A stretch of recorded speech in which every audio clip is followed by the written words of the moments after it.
Welcome to the Sportscast, January 13th, 2023. If you haven't yet, please subscribe in all our channels: YouTube, Twitch, Twitter, and Apple Podcast. You can also listen to us on your smart speaker. If you're listening on Apple Podcasts, please leave a rating and a review. It will help us out tremendously. We're also on online radio. Visit us on thesportscast.net and follow us on Twitter and Instagram at the Sportscast1. And check out our app, the Sportscast for iOS. It's January football. The 2023 NFL wild card begins this weekend, but also a lot of coaching changes. Black Monday happened this past week, and it was kind of predictable. And of course, there's some interviews in underway. And join us from the Great White North, Jeff Gignac. Welcome back. It is to the Sportscast. It is snowing today. You can't see outside, but it is snowing today here in Canada. Thank you. It's Friday the 13th, and he thought, who is the scariest person we know? And here I am. Talking Jeff NFL. Gignac, how do you handle the cold in Canada? Easy peasy. I'll be out. I got to go shovel. I'll be out shoveling in bare feet later because it's just what it is. Well, all right. So coaching changes. There's only 2 firings on Monday. That was it. But there were some previous firings a couple months ago. Yeah, this is what pisses me off. And I know it's a business. And I know it's a win now league. I understand all of that, but it still pisses me off. Houston, this is their 3rd coach in 3 years. All right. You have Lovie Smith. Okay, Dave Corey, whatever, what you want to say about him. And even a few years ago, San Francisco had the guy, they gave him a year, you can't give a guy a year and say, we're going to give you nothing. Go out and win. It'd be like, here's a Chevette. Go and race in an F1 race. Oh, you didn't win. Well, you suck as a driver. Well, no, you don't give them the tools. You got to give them, look at what Detroit's doing. Detroit is the model. The teams need to look at Detroit and MCDC, and you give them time. You can't in a year. Now, we all knew Lovey was a placeholder. We all knew Lovey was one and done. We knew that, right? So, they have the number 2 pick. Are they going to move up to be the number 1? Are they going to drop down? Are they going to stick with Davis Mills? It is not, I know that they're interviewing people, but it's not the, I would have a lot of questions. I would have a lot of questions for ownership, for the McNair family, before I took that job. Yeah. It is, again, who is the person that they want, and is the coach they hire, again, just another placeholder? And if they go 3 and whatever next year, then he's going to be gone. What is what's the strategy? Now, the NFL has come out and not reprimanded. The NFL has said, come on, you've spent $800 million on coach firings. Matt Rule, he doesn't have to work again, and he's going to be getting paid for the next 60 years based on that contract. Sure, he's going to go get another job, and it's all going to come back. I know, don't at me about all that. I know all that. But, still, it's just, yeah.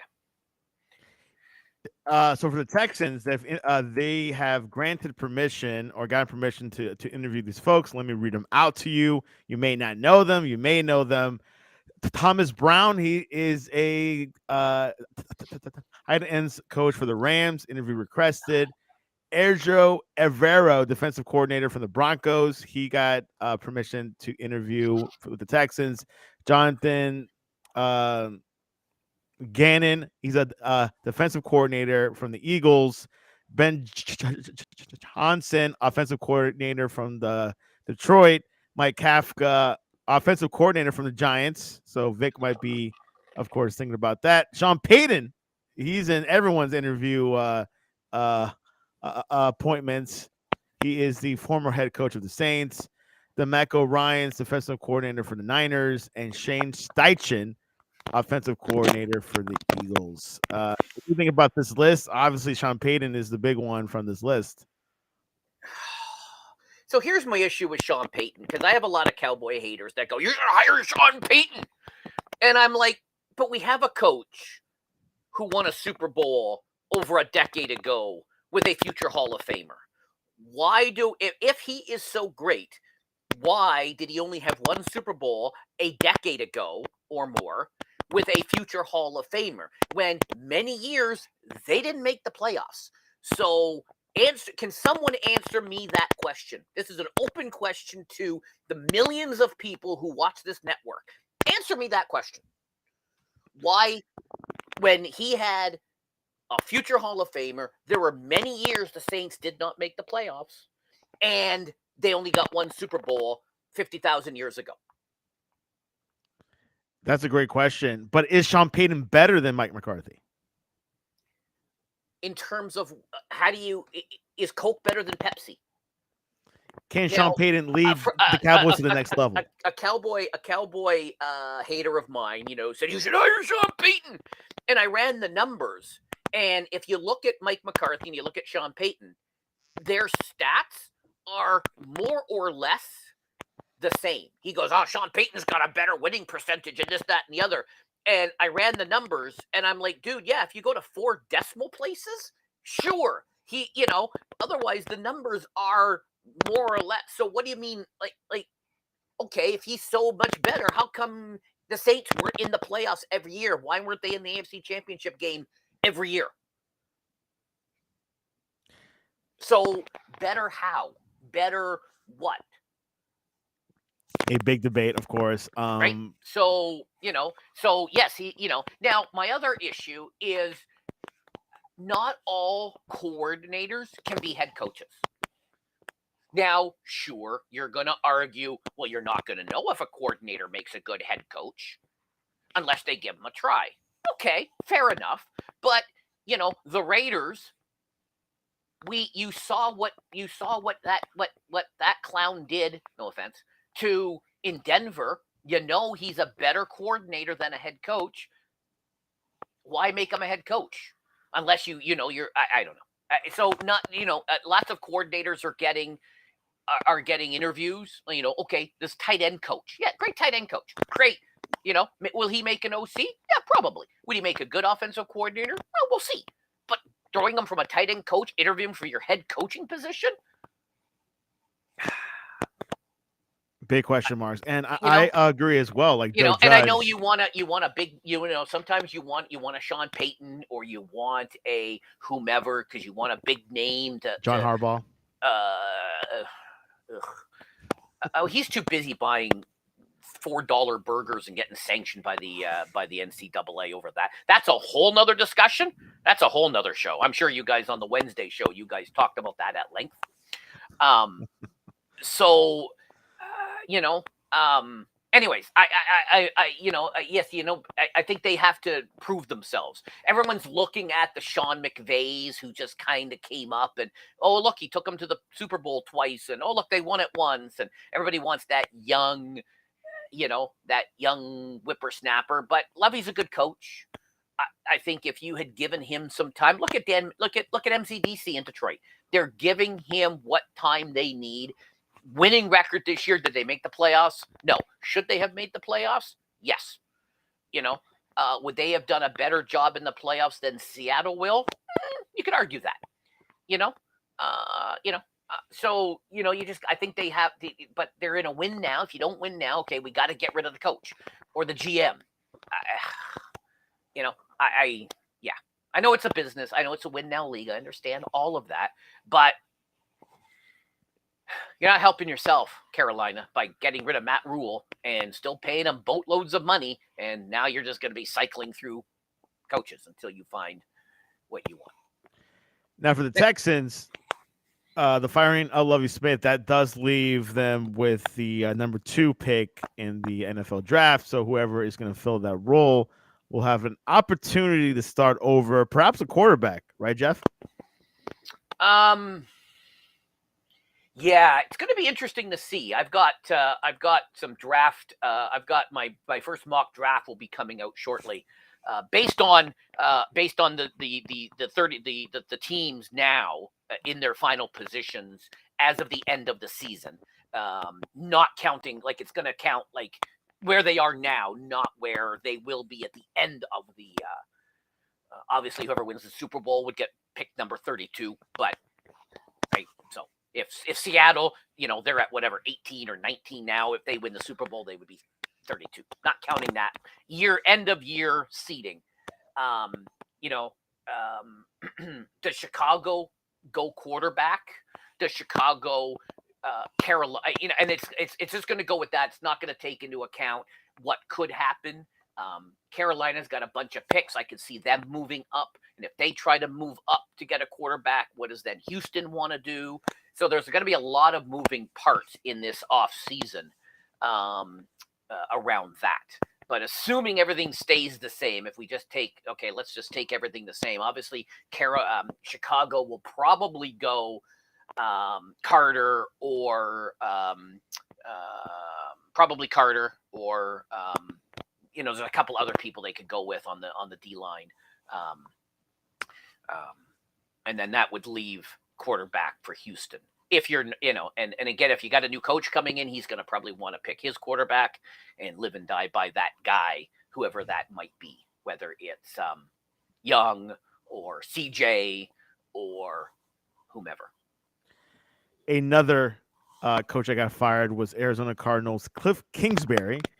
He was hired 4 years ago. After which when he got hired, he actually picked number 1 Kyler Murray. Mm-hmm. Kingsbury is out to cap the worst season of his mercurial tenure in Arizona. Mm-hmm. He finished the year 4-13. Despite improving the team on paper in his second and third season at the helm of the team, the former Texas Tech coach managed just a single playoff appearance while overseeing 4 straight late-year slumps. Mm-hmm. An aging, injury-riddled roster didn't necessarily help. True. J.J. Watt retired, nor did a banged-up and erratic Murray, but Kingsbury offense too often lacked rhythm to remain relevant. Arizona will likely look to hire another offensive mind capable of rejuvenating Murray after the quarterback inked a lucrative extension last offseason. Mm-hmm. Mm-hmm. Your thoughts over Arizona? And they need a GM. GM, that position is open. Correct. They need a GM too. Whether Kingsbury got fired or mutually decided to part ways, yes, they're calling it a firing, so he gets his package. I understand that. We all knew they were going to have to go with GM because there was no way he was coming back. Or should he probably come back? I don't know the extent of his health issues, and I don't care to know. So we knew they were going to be looking at a GM. Bidwell. He's his worst own enemy. He's talking about getting rid of D-Hop. You're not going to attract a coach if you're going to try to get rid of the best player in the NFL. Yes, I said that. So you're on record as you're saying you're going to get. Oh, you want me to coach a team, but you're going to get rid of my best player? Yeah, okay, yeah. And what's Murray's status? He's not going to be back in September. Is he going to be back by October? Again, they would know better than I, and he could talk to the medical staff and know exactly when he's projected to come back. But he will not be back week 1. So who's your day 1 starter now? So now, do you go get a quarterback? Yes, I've heard Murray is going to be involved, and so what? He's going to find one of his Call of Duty buddies to coach. I don't know. It's another. Bidwell's his own worst enemy by babbling.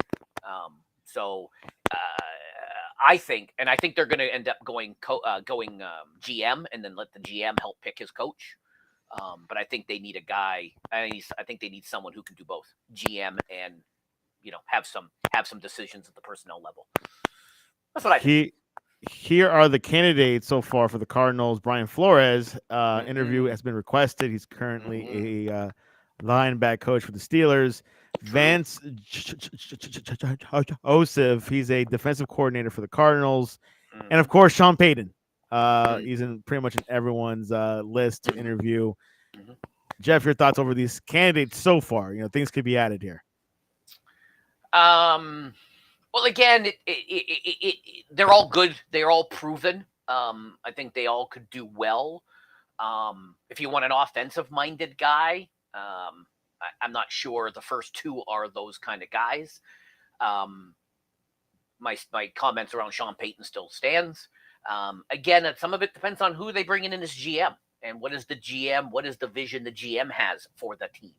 Should the GM do the hiring of the head coach? I think it should be, in their case, I think it should. Normally, I would say yes, but in their case, I think they need somebody who can do to kind of do both, have some personnel decisions, and that way they can set the tone for where they want to go. In their case, because I think they have the talent. They just need somebody who can then harness that talent. Now, if you're going to get rid of D-Hop and if you're not going to have Kyler Murray, then that's a whole different discussion. Right? So if your Kyler Murray doesn't show back up until October or November, you got to do something for the first month of the season, 6 weeks. Yeah, as Jeff said, Cardinals are locked and loaded. They got a receiver. They got a good quarterback. For now. Things could change. They did have some old people. He said at the owners' meeting he's going to be talking with the owners, so he could be, he could be gone. Could be gone. A lot of ifs, question marks, things like that. Yep. Another team that is open in the running, the Denver Broncos. They fired Nathaniel Hackett, first-time-year coach, after a horrendous season. And, of course, they had quarterback Russell Wilson. Your thoughts over the situation, and I could pull up the candidates whenever you're ready. Well, again, coordinator becoming a head coach, and you give him a year. Yes, I know. I heard the criticism. Yes, I watched the games. Yes, you have Russell Wilson, a future Hall of Famer. Yes, there was some, he's a coordinator becoming a head coach. Yes, there was some questionable decisions in the first few games, timeouts and this and that, and challenges and player movements. But you got to give them. Back to my original comment. You got to give them time to figure it out, from being a coordinator to now being the guy, the head coach. You got to give them some time. I know that everybody in Denver was, they wanted him fired halfway through the season. I think they wanted him fired after the first game. The people were asking for him to be fired. Every Monday, it was like, is Daniel Hackett being fired today? Whenever he made that comment about that field goal, if he went, if he should have went for it, that I just saw the confidence he had. You know what? And I've stated this on this show and numerous other shows. And I know that the host of the biggest sports show on the internet on this exact network, Aaron, always says that's the quarterback's fault for every loss. I understand that, but that field goal at the end of the game does not lose you the game, right? I disagree with Aaron's other host, Ray, about the college football, the Ohio State. He goes, the kicker should have made that field goal. It was a chip shot, 50-yarder. I go, yeah, but that doesn't lose you the game. I'm on record. Aaron also says, Tony Romo is to blame for every Cowboy loss in his tenure. Again, it's not the quarterback's fault. Aaron says it is, and so we'll assume that it is. But that last play of the game doesn't lose you the game. Decisions all the way through the game, right? And I've said this on many shows where, when they go for it early in this first quarter or second quarter, I'm a take the points kind of guy. Take the points. Oh, we could go for it on fourth down, and maybe we get... No, you're 4th and 1. Take the points. You always take the points because you never know what's going to happen and how that, you always never give up points. I'm a big take the points kind of guy. So take the field goal. Take the field goal. You're 4th and 1. It's early on. Yeah, you can probably go for it. How many times do they go for it and they don't get it? And then, you lost by 2 points. Or, now we need a touchdown because we're down by 4. Well, if you're taking that field goal, yes, a lot of other crap could have happened other parts of the game. I understand that. But I'm a take the points kind of guy, right? So I'm never gonna fault. I'm never gonna fault for somebody. And you know what? And if he he makes a decision, and if it's it works out for them, oh, then it's the greatest call in the world. My God, how gutsy he made that call, and blah blah blah. Whereas if it doesn't make it, well, now he's the escape. He's the donkey, and he's the scapegoat forever because it didn't work, right? And so I'm a take the points kind of guy. I disagree. Aaron believes it's always the quarterback's fault. And if that's the case, then he is a perfect, 260, 276 and 0 this year. For every loss, it was always the quarterback's fault. Victor thinks it's the owner's fault. So, um, you know what? It's the players. Everyone says, especially about a certain team in Texas, it's the coach's fault. Well, he's not out there. You can, you can coach, and you can watch film, and you can do this, that, and the other. But at the end of the day, the guy has to run out of bounds or not run out of bounds, or whatever. Why didn't he run out of bounds? When they could have stopped the clock. Oh, is that because he was trying to get that extra 2 or 3 more yards when he could have gotten, or tried to get the first down, and he doesn't stretch and he doesn't go out of bounds, and the coach can tell him 1,000 times, and they can watch 1,000 films on that play. But at that moment, with the adrenaline and everything else, it's the player. It's got it.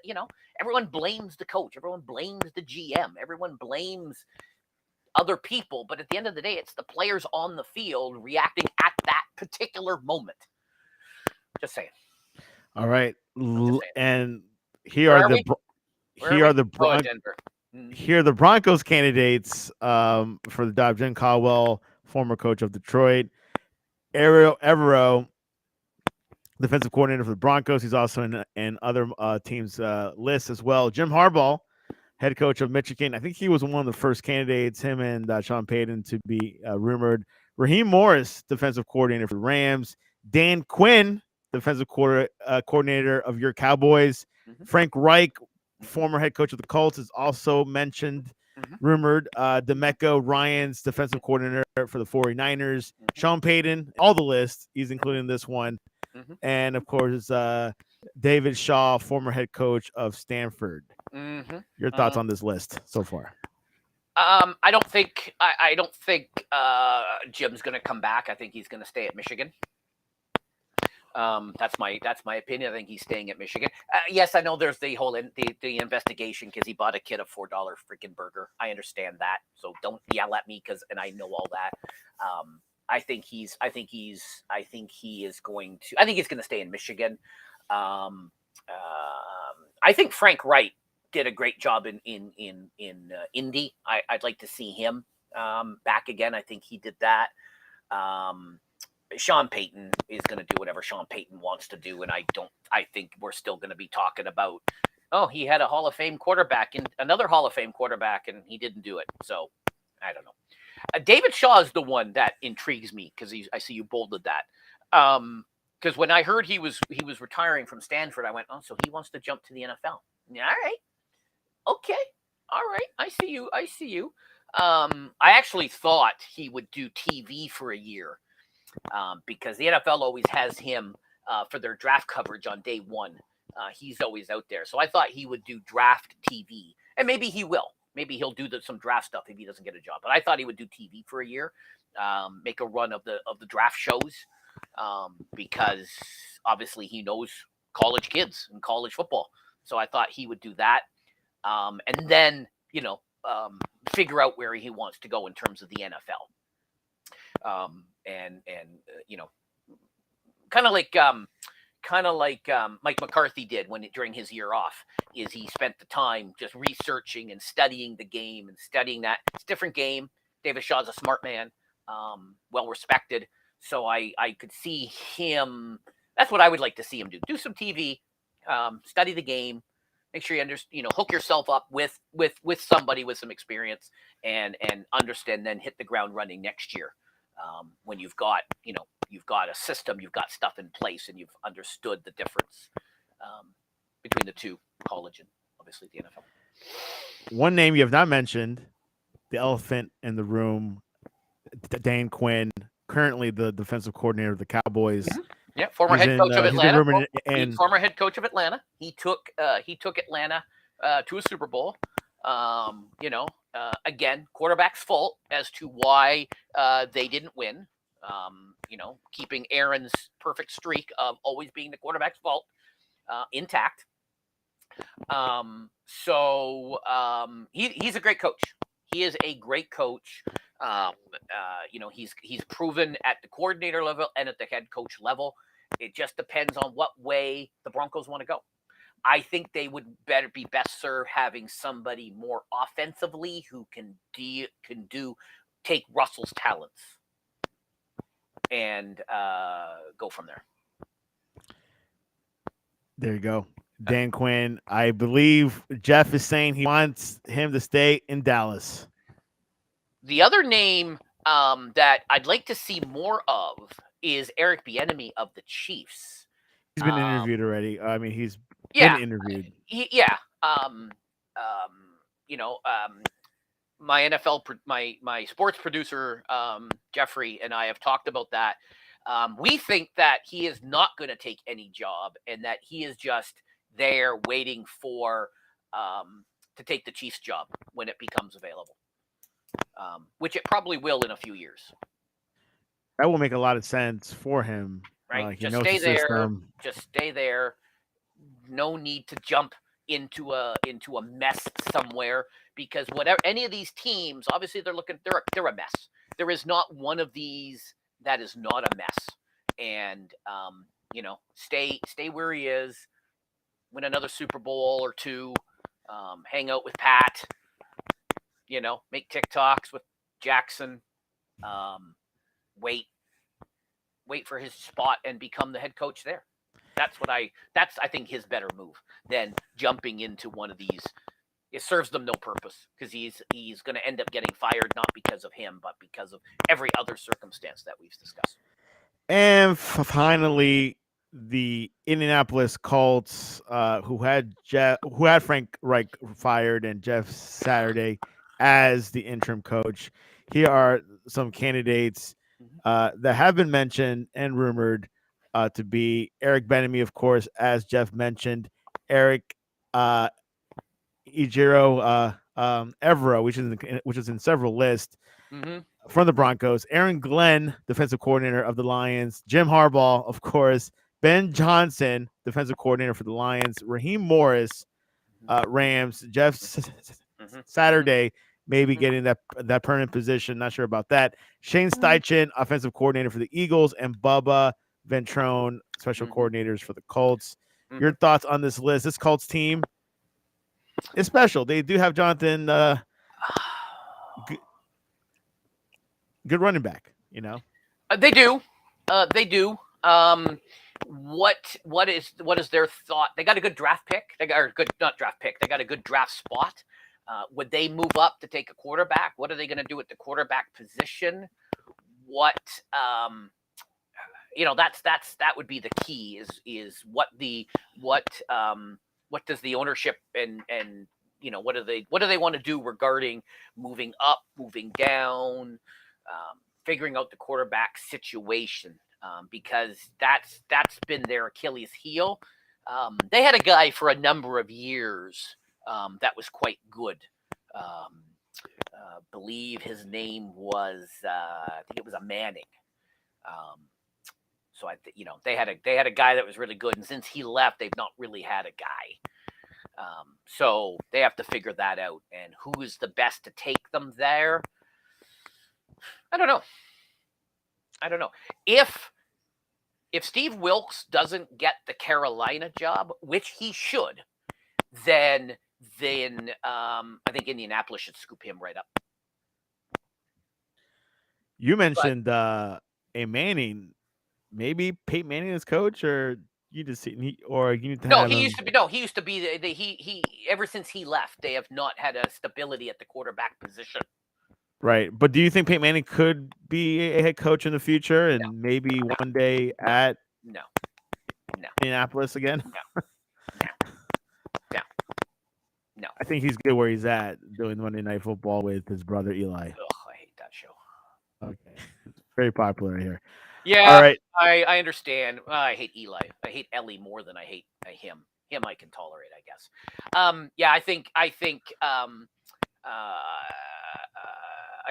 Eric Bieniemy would be the best one, but I also don't think.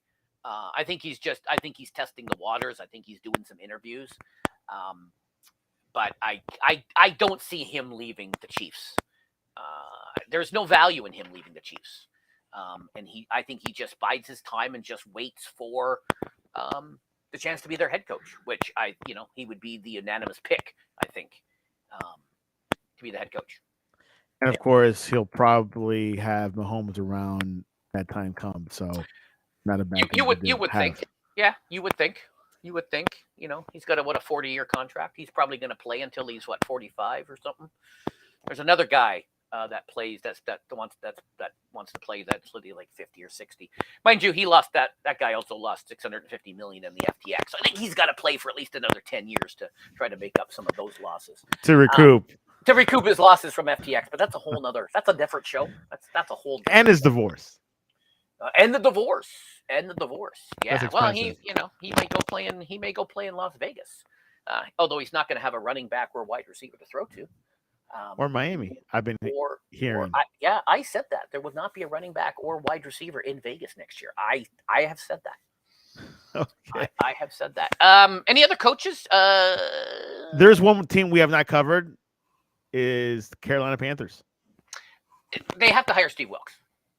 They came within a buckshot of making the playoffs, winning their division.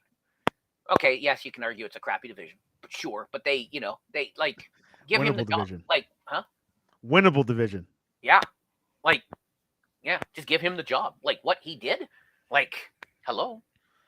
And what are they going to do? Are they going to move up? They got a crap ton of draft picks. So I could see them packaging up a bunch of those picks and trading up with Chicago. Here are the candidates for taking a quarterback. Yeah. Carolina Panthers. Here are the candidates that are rumored: Jim Caldwell, former head coach of the Lions; Ken Dorsey, offensive coordinator for the Bills; Jim Harbaugh, head coach of Michigan; Ben Johnson, offensive coordinator for the Lions; Mike Kafka, offensive coordinator for the Giants; Jared Mayo, inside linebackers coach of the Patriots, which I heard the Patriots are going to keep him. They're going to resign him. Frank Reich, of course, former head coach of the Colts; DeMeco Ryans, defensive coordinator of the Niners; Shane Steichen, offensive coordinator of the Eagles; and Steve Wilkes, which is Jeff's favorite, to stay interim head coach of the Panthers. It's yes, I know, and you have to interview everybody. It's the rules. It is the rules. I understand. It is the rules. But they should have just named him permanent head coach. Like what he did since he took over, It's been fantastic. Give him a few years. And, just like, again, look at Detroit. Detroit is the model. Houston is not the model. Coach every year. Soon they'll be picking you to be coach. Detroit is the model. They're giving him time. They're building it from within. They have a winning record. Next year they'll make the playoffs. So yeah, I think it should be Steve Wilkes' job. Steve Wilkes. That just makes logical sense. Anything else give him on the coaching changes that you want to talk about? Nothing more than I've already said. Just because you're a good coordinator doesn't make you a good head coach. And I think we can tell which guys are good coordinators and would not make good head coaches. I'm sort of surprised that the Raiders aren't looking for a coach, to be honest, but maybe they will. I think what they did, getting rid of Carr, I think that gave a lifeline for McDaniels. So we'll see how that goes. Well, and that's a whole nother discussion. That is a whole nother discussion for a whole nother show about Derek Carr. But poor guy. But he's available. He's only 29 years old, so could be. He's not. Could be a fit somewhere. Yeah, not with the money. No one's gonna. He will be picked up. He will be. Here's my prediction. Here's my bold prediction. It's not really that bold. That nothing will happen with him until the start of the season, when a number one guy goes down. So number one guy goes down, and maybe you've got a 1, a 2, a 3-year kid, and you want a good veteran for the QB room. You will then sign him. I don't see any team picking him up. I don't see any team picking him up with his salary unless it gets renegotiated, which obviously it would, before the season starts. That's my bold prediction. I can see him go to the Commanders for some reason. I do not. Okay. Well, they're going to have new ownership. So again, who knows what the new ownership is? But the process for that to happen, it takes a while, doesn't it? It does. Is that instant? Well, they gotta, it'd be great if Mr. Amazon bought them, because he already owns the Washington Post. He already has a home in Washington. He owns down the road. He's not working full time anymore. So between that and putting his little spaceship in the space, I think if he took over, fix the stadium. But I think what they have non-Carson Wentz related at quarterback is good. So I don't see them drafting a quarterback. You'll have to watch my my first mock draft to see who I have them taking in the first round. My prediction, and you can hold me to this, and if I'm wrong, you can call me out, all of you watching. Carr will not get signed until the start of the season, when sadly somebody gets hurt. Somebody, whatever, whether it's a short-term or a long-term injury, somebody's going to get hurt, a starting quarterback, and they have, somebody, and maybe it's Washington, maybe they get rid of Tyler Heineke and they have Sam Howell as the guy, and then or they have Tyler Heineke and he gets hurt, and then they're down to Sam Howell. So and this is assuming they got rid of Wentz. Then they could bring him in. So I can see someone bringing him in once their main starting quarterback goes down, just to have another guy in the quarterback room to help the first, second, third year guy. Let's say Atlanta and Desmond Ridder, who I was big on last year. If you guys remember last year, I was big on Desmond Ridder. I was banging the table for him last year. Something happens, you want to maybe bring him in to help Ridder along as the guy in Atlanta. Let's just say, I'm just spitballing ideas here, but right. Let me play you a clip from last night's Jersey Boys, and I want to hear your reaction.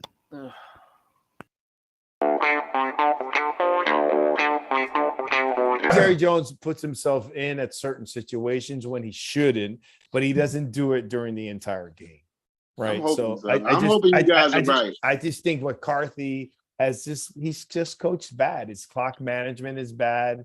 His play calling is bad. He's not the play caller. The other guy is. Well, I mean, just in general, I don't think he's a good coach, right? I mean, let's get off of them, because we could talk about them guys all day. But anyhow, that's my deal with them. And then Dak is, like I said, you don't know if Dak's going to show up or not. You don't know. Dak got a lot of stuff going on off the field, man. Like he's dealt with a lot since he's been in Dallas. I like Dak. I don't want you to be confused. I do too. I do too. And look, Tony Romo was a good quarterback, and they couldn't do anything there either. He just couldn't get over the hump. Like Tony Romo was a 7th-round draft pick or something like that. Mm-hmm.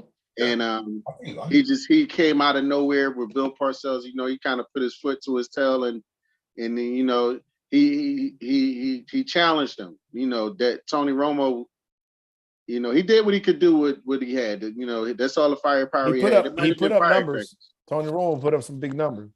Yeah, but I mean, yeah, you're right. You know what? He's Dak. He's Dak and Tony Romo. You have two good quarterbacks that couldn't go any further, and I think it's because of Jerry Jones. The Jersey. There you have it. Because of Jerry Jones. Your thoughts over this? Which of the incorrect statements that were made do you want me to address? Let's go with the last one he said about So, Dak and first Tony of not going all, further. first of all, Tony Romo was undrafted. First of all, let's just correct that right off the hop. Now, as Aaron will tell you, it is always the quarterback's fault. 100%, it is his fault. Like even and I've stated this to my friends, and even on last weekend's game when Anger dropped the punt, I'm like, oh, how could Dak screw up the punt? And then when Turpin dropped it and fumbled it, I said, oh my God, Dak fumbled the kickoff, the punt return. Like, oh my God, what is he doing? And oh my God, Dak missed the extra point. Again, it's always the quarterback's fault. How do I know this? What happened with Bills last year? Why did they not win the coin toss? Who called the coin toss? Who was that? Right, Josh Allen, the quarterback. His fault. Okay, anyways. So, yes, every loss is on Tony Romo, and every loss is on Dak. Now, you can go back, and you can look, and you can say, oh, Tony brought them back in the fourth quarter, and we got a lead. Great. Oh, and then the defense gave up the game-winning field goal for the other team. Yeah, that's Tony's fault. So, did Dak lose every single game, all 5 of those games? So, and I've said this. Oh, look it.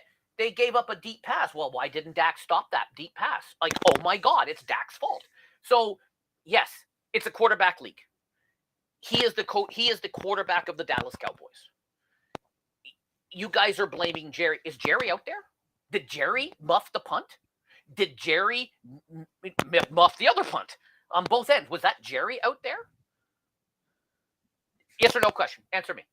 Was Jerry out there? No, not on the field, but he's in the stands somewhere. How is it Jerry's fault if Brian Anger drops the punt? Victor, tweet me. Tell me how that is Jerry's fault. Please. I'd like to hear how that is Jerry's fault. All right. Turpin missed and caused the fumble. How is that Jerry's fault? Yes, everyone blames somebody else. It's at the end of the day, could you have done more coaching to get him to catch the ball? Did he take his eyes off it? Was there sun in his eyes? Was there something else going on? So it's always, and I understand, always the quarterback's fault. Now, all 15 interceptions were Dak's fault. 100%, not the receiver. The Jacksonville game, did Noah Brown, should he have caught it? No, Dak put it right there on the numbers. How dare he throw it like that? And how dare Dak not make sure he caught that ball? Now, you could argue that several of the interceptions, maybe half of them were Dak's fault, but the other half are not. But that's okay. It's always the quarterback's fault. So this weekend, I'll be tweeting you, Mr. Leone. I will be tweeting you every game, every mistake. That's the quarterback's fault. Whether it's Josh Allen, if the kicker misses a field, Josh Allen's fault. It's always the quarterback's fault. So I would much rather have a Dak out there flinging it, throwing it, chucking it, than anything else.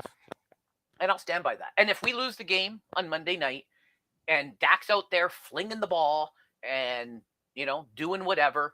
Now, you can say whatever you want about last week. It was a meaningless game. Were they, they weren't the game. And I'm glad that they did correct when he said that, Mike McCarthy's play calling. Mike McCarthy doesn't call the plays. Mike McCarthy doesn't even have a sheet in his hand.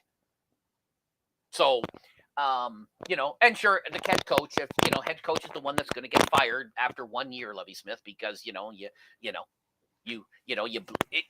Lovie Smith get fired because they won the game? They tried hard to win the game and lost the number 1 pick. Is that why Lovie got fired? Apparently, he doesn't believe in tanking either. Who does? I have friends text me and tweet me all the time going, oh, they're tanking for that. No, you will never find a coach or a player who are looking to tank. Now, it was a meaningless game. And people will go, no, you said they had to. Yeah, they had the shot at the number 1 seed, but you knew right away that the Eagles and 49ers were not going to lose. So it was a meaningless game. Did you notice how vanilla the play calling was on that game? Because they weren't going to be pulling all. They're going to keep all the good stuff for the playoff game. Why are they? And I've told you this before. I'm a big fan of putting stuff on film. So put stuff on film, and then the team goes, oh, look at they ran that play with oh, look at that play they ran with Santiago and Ray. Oh, I guess we should maybe spend a few minutes and defend that. They may never call that play ever again. Big fan of putting stuff on film. Big fan. So they kept it pretty generic. They were trying hard, but not super hard, in my opinion, because and look what happened. You know what you don't want to happen? Your star wide receiver to get hurt in a meaningless game right before the playoffs. Oh, did that happen to anybody? Oh, let me think. Chargers. Right?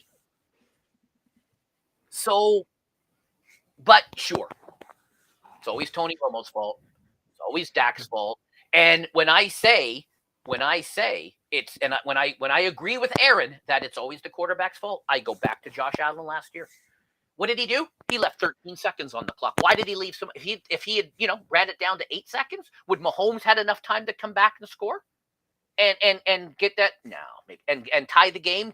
And then if he had called heads instead of tails, they would have gotten the ball. Would they have scored? Probably. So again, Josh Allen's fault. So yes, I can argue that every loss this weekend will be the quarterback's fault. QB's fault. Ohio State, it's CJ's fault they lost the game. Why did he only get to the thing to make it a 50-yard field goal? Why didn't he get in closer so it'd be a 40, maybe a 30? Whose fault is that? Is that the kicker's fault that he didn't get close enough for it? Again, it's always the quarterback's fault. So yes, it's always Dak's fault. It's always Dak's fault. It is always Dak's fault. And or if we win, it'll be Tom Brady's fault. It's Dak's fault. That's why they're number 5th seed in the NFC. And he is he's the starting quarterback of the Dallas Cowboys. It doesn't matter who that person is. It makes zero difference who that person is. That person will be hated. We didn't have the internet back in the Starbuck days. We didn't have the internet back in those days. And everyone is, reveres Starbuck, and everybody reveres other, those old timers. But if it was now. Let's go into this weekend. Super wildcard weekend for the NFL. Let's go into predictions. The first game of the weekend, Seattle at San Francisco. Jeff, who do you got there? You know what, Ray? Sorry, Ray. I think Seattle's going to pull it out. Upset. I think Seattle is going to. I think San Francisco has won 10 in a row. Can they win 14 in a row to win a Super Bowl?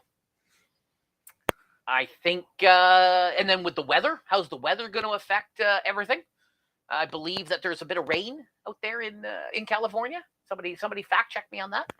So if the weather is inclement, if the weather is not beautiful San Francisco weather, then I think Seattle and his $3.5 million bonuses, Geno Smith, I think. Sorry, Ray. Later in the day, Saturday Night Football, the Los Angeles Chargers at the Jacksonville Jaguars. Jeff, who do you got there? You know what? I don't have a quarter. I was going to you know what? Flip a coin. Flip a coin. Both teams are evenly matched. I think it's going to come down to which quarterback will get their team close enough for their kicker to make a game-winning field goal. What's the I think what's the spread? I think it's like less than 2. Like it's or it's pick 'em. Like I don't even think the odds makers. I think they it may be leaning one way, maybe leaning Chargers only. Is leaning the Chargers by 2.5. Yeah, like that's virtually a pick 'em. Hard to win in Jacksonville though.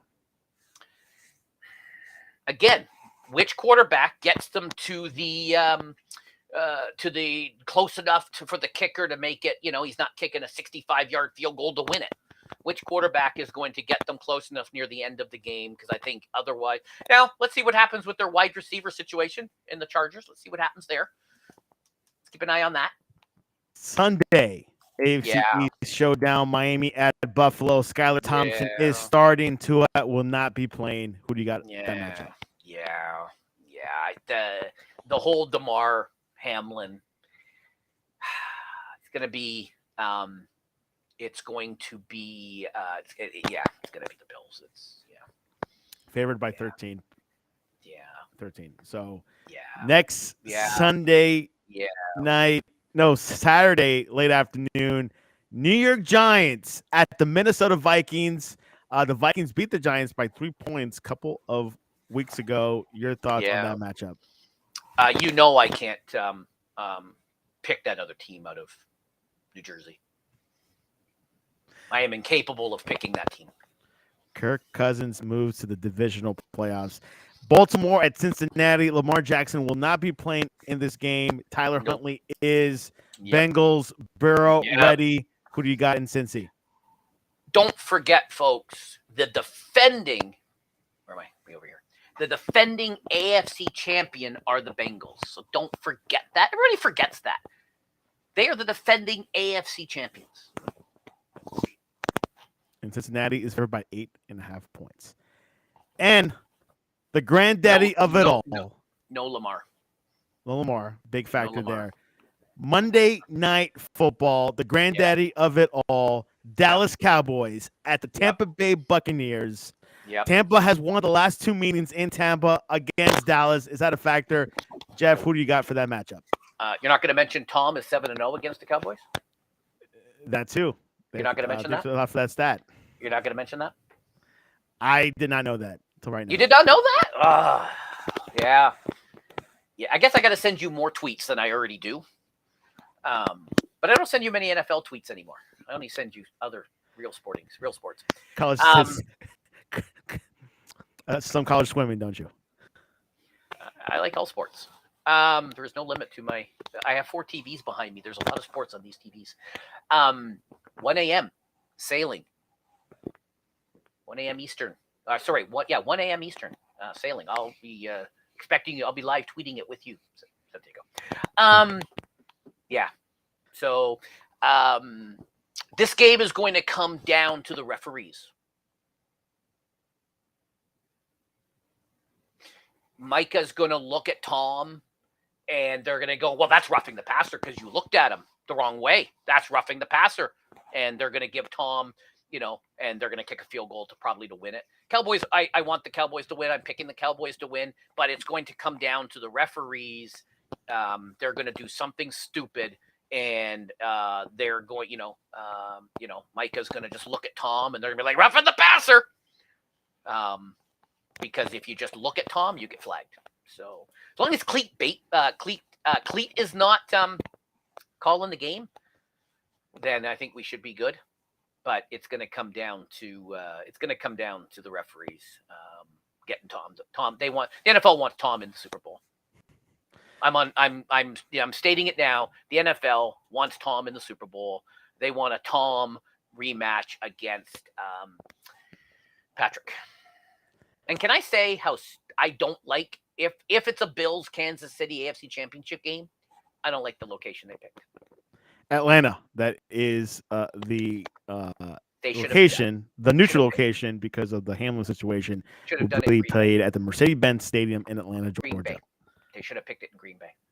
I voted for that too, but did not come through. Well, there you have it. Super Wildcard Weekend this weekend, Saturday, Sunday, and Monday. Action-packed. We'll see what happens on all these days. This is January football. Jeff Gignac, what is the best way to reach you online to talk to you about where is the best place to get Cowboys merchandise? I should sell Cowboys merch, but Jerry wouldn't allow that. We got to talk sports betting about what Fanatics is doing down in Washington. I don't know if Aaron covered that on the show on Tuesday night. What Fanatics are doing. So much to talk about that's not NFL related. I could talk for hours non-NFL. Anyways, you want to reach me? You want to yell at me? You want to tell me Dak sucks? You want to blame Dak for every Victor, every mistake. Actually, every mistake that is made, I will be tweeting Victor and you and saying, look at Dak, he messed the pump. Look at Dak, he didn't make that tackle. Oh, he didn't sack that guy. That's all, because again, it's always the quarterback's fault. You can reach Jeff at Jeff Gignac, JEFFGIGNAC on Twitter. He tweets all day, all night. I don't rank to get a sportscast shirt. Gaming, sports, you can't beat that. And you can reach us at thesportscast.net. I don't rank. Our website, the Sportscast One on Twitter and Instagram. So today we cover the NFL coaching changes. You can get Sportscast merchandise. You too at thesportscast.net. NFL coaching changes, the playoffs. Jeff, I cannot ask for any more. I appreciate you coming on to the Sportscast. Oh, you could. You choose not to. I gave you a list of 25 topics to talk about. We could have Jeff come back. We'll see. To recap what happened next Monday, we'll see. It's still pending. It depends on the result. Nope. And there you have it. This was your update.